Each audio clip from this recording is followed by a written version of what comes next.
الله الحمد لله والصلاة والسلام على رسول الله صلى الله عليه وسلم. يا أيها الذين آمنوا كتب عليكم الصيام كما كتب على الذين من قبلكم لعلكم تتقون. أما بعد، السلام عليكم ورحمة الله وبركاته. الحمد لله ولا ليال إلى ما هذا نسوي قرسي بشيء بركة سنة فضل قبضنا شهر القرآن نقع في ماضي يصح قمنا. الحمد لله إلهي إنه زياديو عمل كذا أنا نفض ذايو intaas kadib waxaan jeclaystay inaan la wadaago laba kelimo oo ku saabsan fadliga soonka. Bismillah. Walaalayaal, saa ognahay soonku waxa weeyaan rukn min arkaan al-islaam oo rukniga afraad. Marka aad fadligiisa aad buu fadli badan yahay soonku. Ilaahay subxaanahu wa tacaala naga aqbalo. Waxaa ka mid ah soonka fadligiisa dunuubta ayuu Ilaahay ku dhaafaa subxaanahu wa tacaala. ودنبيدي أن سنة كذا سوق ليني معاصدي إلهي سبحانه وتعالى سونك أيو كترترا سبحانه وتعالى أو حويان وفضلي وإلهي بحيه والسنة الله وقفك مسلم كائن وكفى إذا استلوا بهاي هي. وكان النبي صلى الله عليه وسلم حديث كله: من صام رمضان إيمانا واحتسابا غفر له ما تقدم من ذنبه. قفكي سونك صوما وأجر حساب صدا وحلو ضعف ذنبي جيسا wixii hore oo dambi ka dhacay ilaahay subhanahu wa ta'ala uu dhaafaa. Marka waxaan walaalayaal kula dardaarmayaa inaan ajar xisaabsano soonka oo ka faa'iideysano. Soonka waxaa kamid ah fadligiisa qalbiga ayuu daahiriyaa. Qalbiga ayuu waxa ka daahiriyaa dunuubta iyo macaasida iyo xasadka iyo xaqdiga iyo qalbi qaleelka ay macaasida oo qalbiga ku samayso.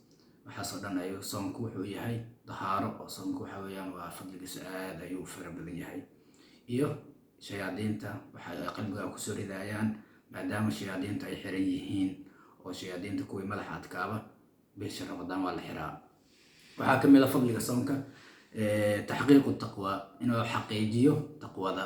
oo Ilaahay subxaanahu wa tacaala wuxuu ku yiri aayad quraan, Ilaahay wuxuu yiri: يا أيها الذين آمنوا كتب عليكم الصيام كما كتب على الذين من قبلكم لعلكم تتقون. إلهي آيات داس وحو كليه هي كو إيمانك لغا هليو oo Allah iyo rasuulkiisa rumeeyo. waxaan ku faradeelnay soon ayaan ku faradeelnay sidaan ugu faradeelnay dadkii adinkii ku horeeyay la'allakum tattaqun, in Ilaahay subxaanahu wa ta'ala taqwadiisa heshaan oo Ilaahay ka cabsataan darteed ayaa linku faradeelay. waxaa ka mid ah fadliga soom, waxaa ka mid ah inuu Ilaahay subxaanahu wa ta'ala asagu isku tiiriyay soonka iyo ajarkiisa iyo cadamadiisa, inuu Ilaahay subxaanahu wa ta'ala asagu isku tiiriyay oo Ilaahay ayaa garanaya fadliga soonka.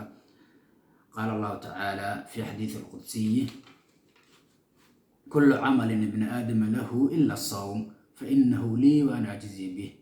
Ilaahay subxaanahu wa ta'ala xadiith qudsiga wuxuu ku leeyahay camal walba oo ibn aadamku uu sameeyo asaga ayaa leh oo asaga ayaa Ilaahay subxaanahu wa ta'ala asaga ayuu leeyahay illa soonka mooyaane. fa innahu lii wa ana ajzi bih, soonka anaa leh ayuu leeyahay Ilaahay subxaanahu wa ta'ala xadiis qudsiga ku leeyahay wa ana ajzi bihi, anaana ka abaalmarinaya.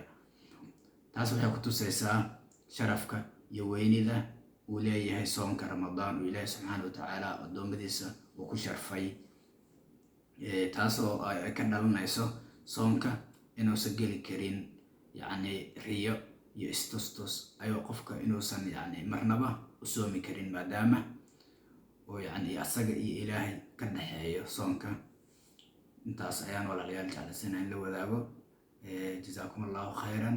wixii aan qaladnay waxay ka ahaatay nafteyda iyo min ash-shaydaan, waxaan saxnaa Ilaahay xaggiisa ay ka ahaatay. Assalaamu calaykum waraxmatullahi wabarakaatu.